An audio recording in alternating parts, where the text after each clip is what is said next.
Hey, I'm Dan Fitzpatrick, stockmarketmentor.com, and it's Saturday, November 7th.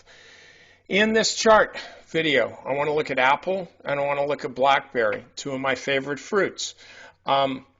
Apple, I still think this stock's going to continue moving higher. Every so often, it had this volatility squeeze. Every so often you see this little pullback, then kind of a one-day pause, which didn't really amount to much.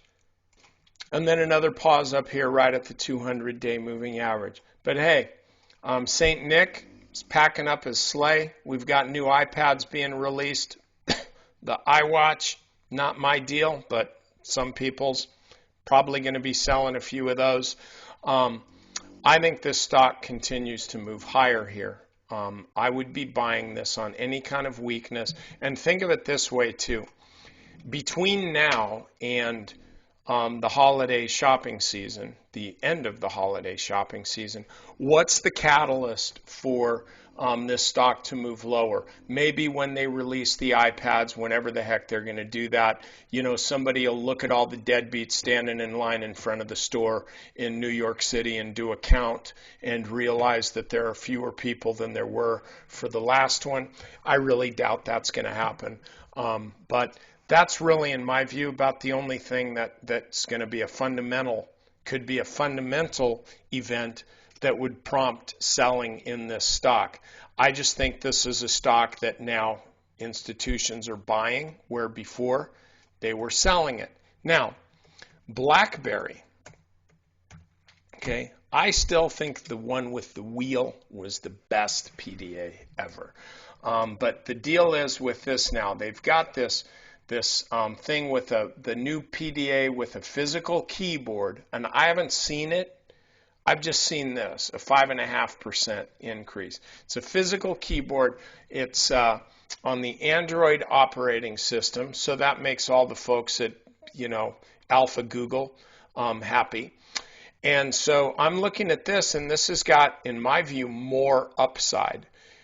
This is it's a trade. Look, it's still Blackberry.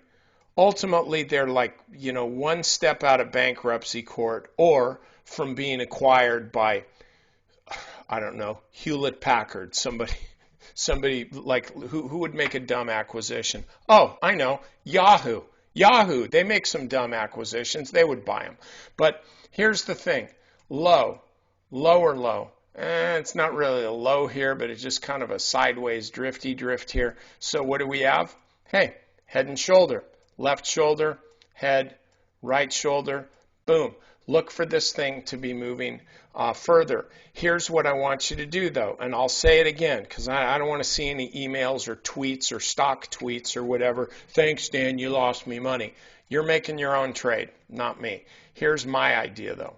If the stock trades above 8.14, okay, not the time of day, but the price, $8.14, that is Friday's intraday high. You'll notice there's a fairly high short interest ratio, over 10 days to cover.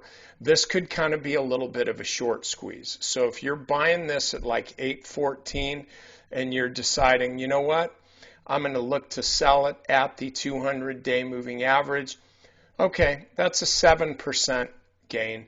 But if this is indeed a short squeeze, this could blast right through there.